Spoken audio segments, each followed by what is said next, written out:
É preciso ter uma audição bem qualificada para entender quando a mulher fala sério ou quando ela está apenas desabafando.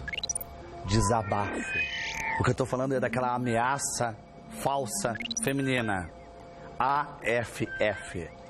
É quando a mulher diz pra ti: não é que tu quer sexo demais, ela diz pra ti: vá transar com a outra.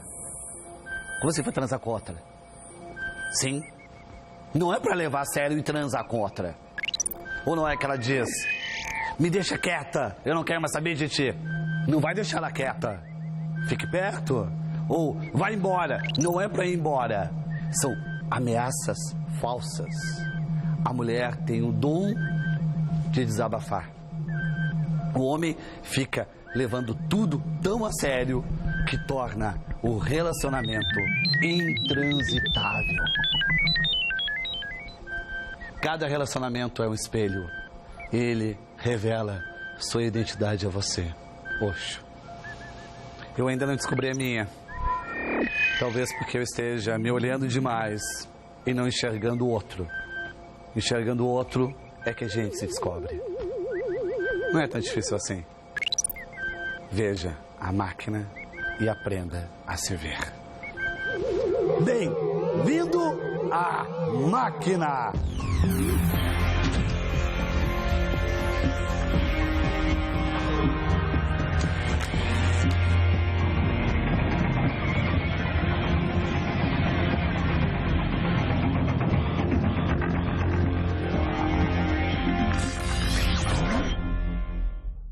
As pessoas ficam procurando terapias alternativas. Eu recomendo a terapia mais simples do mundo, que é voltar à infância. Voltar à infância é: compre uma bolha de sabão, comece a jogar a bolha de sabão dos seus colegas de trabalho. A melhor coisa que tem. Tu se sente um idiota. Tu precisa se sentir um idiota no dia para voltar a ter esperança. Quem se sente muito inteligente perde a esperança, fica cético, fica totalmente ranzinza, perturbado, deprimido. Eu acho que a esperança está escondida na inocência, na ingenuidade e na idiotice. A idiotice tem uma sabedoria milenar e terapêutica.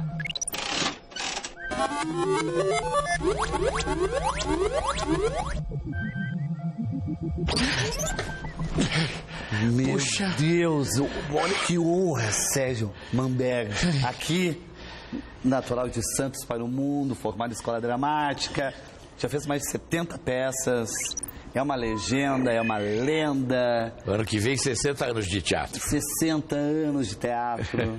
Não cansa, renovou o teatro. Certamente. Tu passou por todas as grandes transformações do teatro brasileiro. Certamente. Principalmente teatro de resistência, viu o tropicalismo. Bastante. Tu acha que existe ainda algo para ser feito e renovado no teatro? A gente se redescobre a cada momento. Eu acho que eu estava olhando o que você estava falando agora há pouco. E eu não acho nada de útil. A minha mulher também não acha nada de útil quando eu falo. Mas eu acho que você fala justamente desse prazer de reinventar a vida, quando você se acha que sabe de tudo e que você não sabe nada. É justamente esse redescobrir das coisas é que faz com que as coisas mudem e com que você possa enxergar tudo de um modo diferente, né? E eu acho que o fato de você todo dia representar um personagem, cada dia você descobre um ângulo novo, cada dia você se redescobre também em cena. Então, por exemplo, nessa peça que tu está atuando, visitando o Sr. Green, tu se redescobre nela? Bastante. Para aceitar um papel, tem que ter um desafio para ti? Tem que ter um desafio, sempre é. Eu acho que o ator, ele vive justamente desses desafios.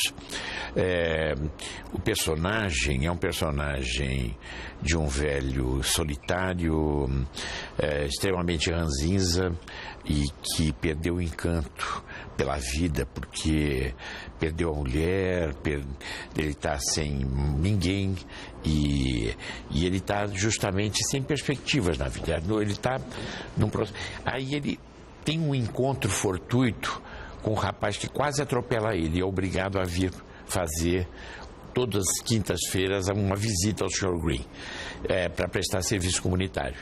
E ele começa a se redescobrir a partir desse encontro. Eu acho que você também estava falando sobre que a gente só se enxerga quando você começa a ver o outro. Essa peça é basicamente sobre esse tema. É a redescoberta de você mesmo a partir do outro. E o quanto que tu também pode se redescobrir a partir do personagem. Exatamente. E é interessante essa bifurcação entre personagem e Sérgio, porque tu também perdeu um amor cedo, né? Certamente. Cuidou dos filhos. Exatamente. Minha mulher morreu com 37 anos. Então eu tive essa... Ou seja, no auge. A gente estava... E nós tínhamos uma parceria extraordinária. Em todos os sentidos. Assim, era uma coisa... Uma relação de amor muito profunda e também uma parceria do ponto de vista de criação e de identidade com relação, embora fôssemos pessoas diferentes, mas a gente tinha uma cumplicidade enorme. Uma cumplicidade de projeto. De projeto, exatamente, de uma visão. Porque pode ter diferença, né? Desde que tu tenha projeto em comum. Certamente. E a gente, nós fizemos essa produção de 3 filhos, né?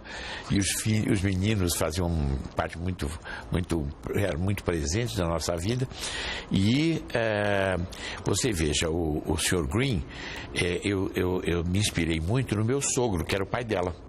Então você veja que tudo está, vamos dizer, está num universo muito próximo da sua vivência, né? Você vai justamente quando você procura criar um personagem, você vai incorporando as vivências que você teve. No caso do Sr. Green, eu tenho uma referência forte, que era o Paulo Altran, que criou esse personagem aqui, e eu não cheguei a ver com o Paulo. Eu estava trabalhando e não pude vê-lo. Eu vi um vídeo há uns anos atrás. Mas eu tive um convite para refazer a peça, que Paulo fez durante 5 anos.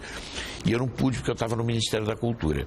E aí eu falei, não, quando eu voltar ao teatro, eu quero fazer essa peça. Primeiro, para celebrar a arte do Paulo Altran, que foi o primeiro grande ator que me inspirou. Eu diria até que teve um pouquinho anterior, que foi o Procópio, mas o ator da modernidade, assim, foi o Paulo Altran. E aí, o Sr. Green, ele é um personagem que ele tem uma riqueza de matizes, e que a gente... Riqueza de matizes ele tem os sentimentos ruins e os bons ao mesmo tempo. Tudo. Ele é preconceituoso e, ao mesmo tempo, ele é profundamente amoroso. Porque, na verdade, na medida em que vai se estabelecendo um conflito entre ele e o jovem que o atropelou, justamente a partir desse conflito é que nasce, no final, uma possibilidade de um encontro, uma possibilidade de uma compreensão, de uma aceitação do outro. Na verdade, a gente passa uma vida inteira tentando algo que é extremamente simples, que é se aceitar, né? Exatamente. Ou seja, a máquina nunca encontrou público. A máquina nunca teve público. Não? Não sabe. Dá a mão para ela pela alavanca. Aqui? Isso. O que eu faço? Puxa essa alavanca? Vai e volta. É o jeito de dar a mão para a máquina, para ela se sentir. Que é isso? Parada, olha aí que coisa linda. Injustiça. Coisa feia. Eu quero saber, da tua trajetória, qual foi a maior injustiça que tu passou? Porque tu teve uma passagem forte na política, no ministério. Certo. Ou seja, tu sempre foi engajado, exato, politizado, de uma tradição do ator intelectual, o ator de opinião. Isso. Num comício. Qual que foi a tua injustiça, aquela injustiça que realmente te marcou? Olha, foi recente.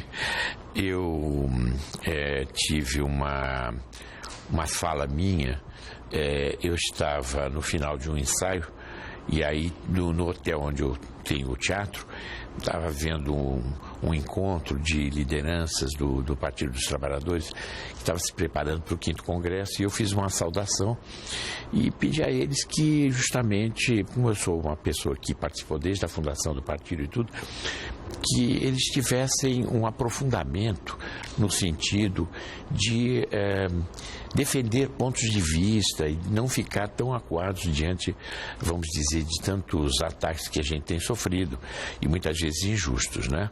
E eu me perguntava, eu tinha visto aqui as grandes manifestações aqui da Paulista, da população, né, da sociedade, no sentido de reivindicação de mobilidade urbana, de melhores salários e tudo. E aí, no final, sempre terminava em pancadaria aqueles rapazes com aquelas máscaras, né, que eram os black blocs, que acabavam muitas vezes até descaracterizando o conteúdo. E aí eu vi, de repente, naquelas passeatas que houveram aí, em que muitas vezes até se reivindicou a volta dos militares, o que para mim é uma aberração, eu vi que eles não apareceram. Então eu perguntava por que eles não estavam lá. E aí uma moça que é uma jornalista, ela resolveu editar uma fala minha, dizendo que eu estava chamando essas pessoas para a violência, o que é absolutamente contrário à minha trajetória, entendeu? Sim. Isso criou um certo rebuliço aí nas redes sociais. Mas quem estava presente sabe o que aconteceu. Exatamente. Olha, foi uma coisa rápida, foi uma coisa, vamos dizer, momentânea. Eu tive uma ótima reação, vamos dizer, de opiniões muito qualificadas, e isso passou. E eu, na verdade, eu sempre tive uma relação muito forte com o público, com a sociedade. Tu não fica desencantado com o PT? Tu não fica desencantado? Eu sei que há um exagero, né, na exposição política, né? Tudo parece terrível, como se a corrupção tivesse surgido agora. Eu sei que há exageros, mas não há um desencanto para quem acompanhou todo aquele processo de fundação do PT, tá entendendo? Que realmente surgiu de um movimento puro, né? Assim como surgiu a Solidariedade na Polônia e assim por diante. Tu não fica desencantado? Olha, veja bem, eu tive 12 anos no governo, no Ministério da Cultura. Então eu pude acompanhar muito bem a trajetória. Então, os ganhos que nós tivemos e que nós pudemos, de uma certa maneira, construir junto com a sociedade foram muito grandes. Então, os erros são inerentes. E é evidente que deve haver, vamos dizer, sempre uma posição crítica. Eu tenho uma visão crítica também da nossa atuação, mas eu acho o seguinte, eu não me desencanto exatamente com o PT nem com a política, porque eu acredito que só através justamente de um exercício profundo de cidadania é que a gente vai aperfeiçoando os processos democráticos. Então, eu acho que a gente, vamos dizer, eu tenho uma visão crítica, acho que muitas vezes a gente poderia ter avançado mais. Eu vou dizer de um ponto de vista muito especial. Economicamente, a gente fez com que 50 milhões de pessoas ascendessem, vamos dizer, de uma situação de extrema pobreza para uma situação de classe média. Mas do ponto de vista de educação e cultura, a gente não conseguiu andar no mesmo ritmo. Mas essa classe média pode cair 50 milhões todo mundo junto numa crise financeira. E aí, tu leva as pessoas para o paraíso para ser desmanchado logo em seguida? Não, mas eu não acredito que esteja. A gente está vivendo uma crise, mas eu tenho acompanhado a crise na Europa. A crise na Europa é muito mais profunda que a do Brasil, entendeu? Eu acho que aqui tem um lado mais artificial dessa crise. Eu acho que todos nós tivemos momentos muito bons e hoje se politizou muito em função de um preconceito que sempre existiu, com o fato do PT chegar no poder e tudo. Sérgio, eu acho que toda essa movimentação política traz à tona a falta de uma figura política, e que tu possa se espelhar, ou seja, um herói político. Há uma carência do herói político. Eu acho porque que se tu vai, por exemplo, o Lula, tudo bem, poderia ser, não sei se vai ser, mas Getúlio poderia ter sido, ao mesmo tempo que foi, para alguns também não foi. O Lula tem um lugar muito especial, certamente. Eu acho que ele tem muito a contribuir. Aquele herói político. Não existe o herói político. Eu diria que esse processo ficou um pouco diluído nesse momento. Mas eu acho que, eu sou bastante otimista com relação ao Brasil. Eu acho que essa crise que a gente está vivendo, essa necessidade de transparência com relação à utilização dos recursos públicos, mas principalmente esse despertar da cidadania no sentido de fazer com que o Brasil vá adiante, que ele não se contente com o que ele conquistou, mas vá adiante. Eu vejo que no mundo hoje existe, até o tema da minha peça é o tema da intolerância. Existe muita intolerância. Então, muitas vezes as pessoas estão um pouco mobilizadas, um pouco, vamos dizer, por... Elas ficam enjoadas antes mesmo de compreender o processo. Exatamente, mas eu acredito... tanta gente enjoada na vida mesmo. Eu vi um artigo maravilhoso do Luiz Fernando Veríssimo esses dias, onde ele falava em que aquele monolito do Kubrick era para avisar que de repente os humanos estavam chegando e podia chegar a barbárie, né? E que a gente tomasse cuidado exatamente com a dose, de críticas que a gente faz, para que a gente não, vamos dizer, chegue exatamente muito perto desse monolito. Tem que dosar a tua crítica com uma certa abertura compreensiva, porque senão tu vai ser intolerante. Eu sou um utopista, eu acredito muito que é através do sonho e da possibilidade de você construir um novo Brasil. E mas aí tu não ficou amargo, por exemplo? Não é que tu perdeu esse teu amor jovem? Tu não ficou amargo? Tu teve novos amores ou não? Assim, pessoalmente? Sim, não casei de novo, mas tive novos amores. Tu não casou? Porque minha vida ficou tão... Não gostou? O casamento foi tão bom? Não, foi bom. Que tu não quis, mas aí eu não quis trair, eu não quis mais ter um vínculo assim definitivo, porque aí a profissão e a vida política estavam muito intensas. E os meus filhos estavam numa fase de adolescência onde a casa era muito mais deles do que minha. Então, graças a Deus, inclusive... Não vem dizer que o PT foi tua segunda mulher, porque se foi a tua segunda mulher, tu foi corneado. Não tem uma substituição. A vida política faz parte desde o começo da minha vida. Sérgio, o que é isso? O que é, máquina? Eu devo ter falado uma bobagem.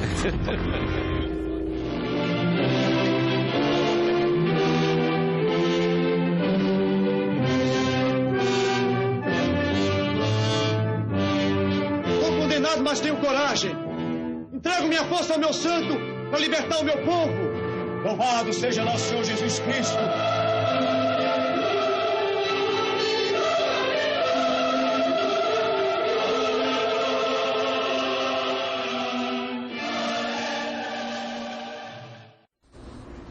Por que esse filme do Glauber Rocha é tão importante? Olha, eu quando comecei, porque eu sou de Santos e eu tive uma formação muito forte em cinema. E eu queria ser arquiteto e ao mesmo tempo queria ser diretor de cinema. Ser ator para mim era uma coisa um pouco distante assim. E aí eu via muitos filmes do Eisenstein, que era aquele cineasta russo, e eu me identificava profundamente com ele. E também eu tinha uma visão, assim, vamos dizer, do Brasil muito mais abrangente do que aqui de São Paulo. Eu vi principalmente a cultura do Brasil agrário, nordestina. E todo esse carisma, né, da cultura popular nos estados do Nordeste, do Norte. Essa mesma atração que o Mao Mário de Andrade sentiu quando ele começa a percorrer o Brasil, né? E tudo isso ligado ao cinema, né? Todo o universo do cangaço mesmo. O Zé Lins do Rego me influenciou muito, Jorge Amado. E aí, de repente, eu pensava em fazer uma obra de cinema que tivesse fizesse esse rapport entre o Eisenstein e essa obra brasileira. O Glauber Rocha conseguiu reunir tudo que tu queria. E de repente, quando eu vi esse filme, eu entrei no cinema às 2h da tarde, foi logo depois do golpe de 64. Eu estava no Rio Grande do Sul, estava em Porto Alegre durante o golpe. E aí eu vim para São Paulo, depois nós viemos fazer uma temporada no Rio. E eu entrei no cinema para ver, eu já sabia quem era o Glauber, mas eu não tinha ideia do que ele era, de como ele era, porque eu era muito amigo da Helene. Na verdade foi o primeiro grande filme dele. Ele tinha um Parlamento, né? O Barravento, que era maravilhoso. Mas também não era um filme, era um ensaio. É um ensaio. Grande ensaio. Agora, esse é um filme completo. E eu me emocionei tanto no filme que eu fiquei das 2 até as 10h da noite. Eu vi as sessões seguidas. Eu não conseguia sair do cinema. E eu queria falar com a Helene Inês, que é... Tu não conhecia o Glauber? Eu conhecia. Não, mas tu não conhecia na... Não. Eu conhecia através da Helene Inês, que a Helene Inês era minha madrinha de casamento. Mas aí, naquela época, era muito difícil você chegar próximo do Glauber. E aí, de repente, em 1970, eu fui à Europa e uma noite eu encontrei o Paulo César Sarraceni e ele falou, estou indo para casa do Glauber. Eu falei, que ótimo, eu quero ir lá. Eu quero estar próximo dele. E aí tinha outras pessoas, ela na casa de um produtor italiano chamado Gianni D'Amico e tal. O Glauber nos recebeu muito carinhosamente e tudo.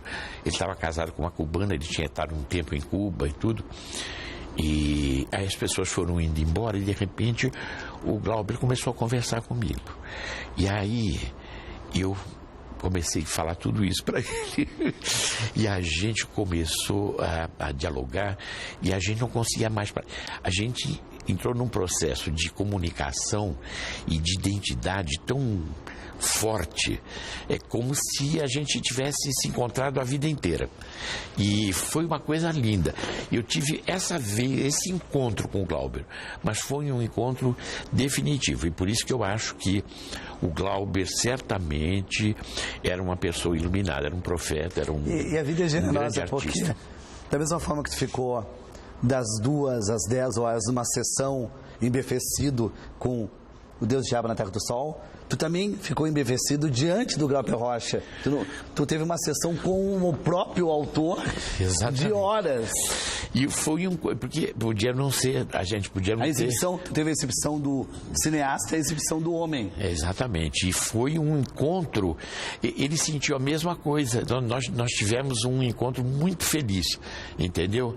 E aí tudo aquilo que eu ambicionava naquela época, que foi alguns anos depois, foi uns 7, 8 anos depois, eu tive nesse encontro lá em Roma, e até com mais amadurecimento e tudo, com uma visão mais da distância do tempo e tudo, e foi um encontro de vida, de criadores mesmo. Mas o Glauber Rocha, ele teve grandes filmes. Grandes filmes. E também teve grandes fracassos.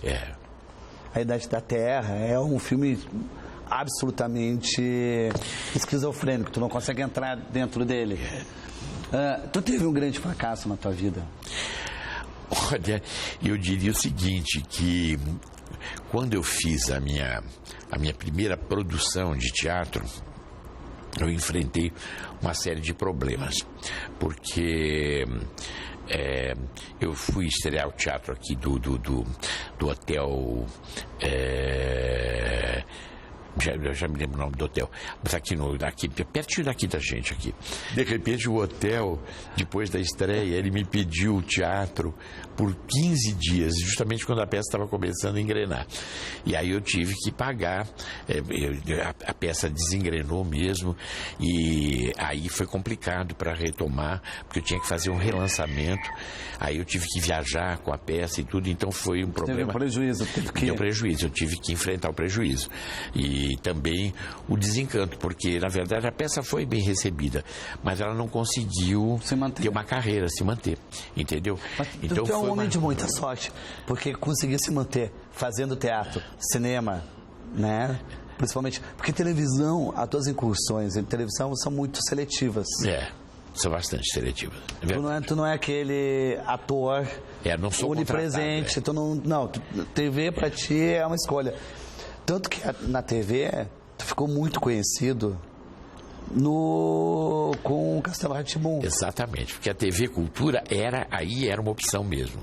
Mas é um programa educativo. Mas não era em si o programa, mas é que a TV Cultura, ela me possibilitava completar meu orçamento e eu não precisava estar preso a um contrato.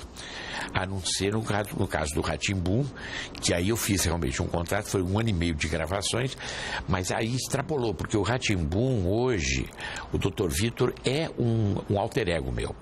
E aí eu diria que se tem alguma coisa que me realizou profundamente como artista e como homem e como brasileiro foi ter feito o Rá-Tim-Bum, porque o Rá-Tim-Bum ele reúne educação, cultura, comunicação e de uma forma extraordinária. Tu acredita que o Castelo Rá-Tim-Bum foi o teu grande momento político? Eu diria que sim. Eu diria Tudo que sim. Tu queria ter feito no Ministério, tu fez fazendo o doutor? Certamente, porque ele foi absolutamente, vamos dizer, bem sucedido, porque formou gerações.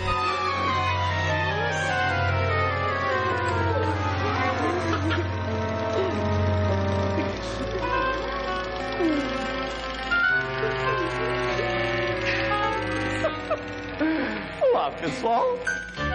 E com vocês, o dono deste castelo. O tio, o grande amigo, mago e inventor, Dr. Vitor. Muito obrigado, meu sobrinho, muito obrigado. Eu confesso que eu também adorei esta minha nova super invenção, o bonecóptero. O que é a máquina? O que ela tá reclamando? Contagem regressiva. O programa está terminando, a máquina vai se desligar. Teu recado final, Sérgio, muito obrigado por essa atenção afetuosa. Muito obrigado também, estar conversando com um poeta. Queria mandar um beijo especial pro teu pai. O Carlos. Carlos Nejar. Falei, Meu Pedro, paizinho, um beijo pra ti. Olha, eu tentei meu melhor, mas foi o que saiu. O filho é assim mesmo. E por favor, venha nos ver.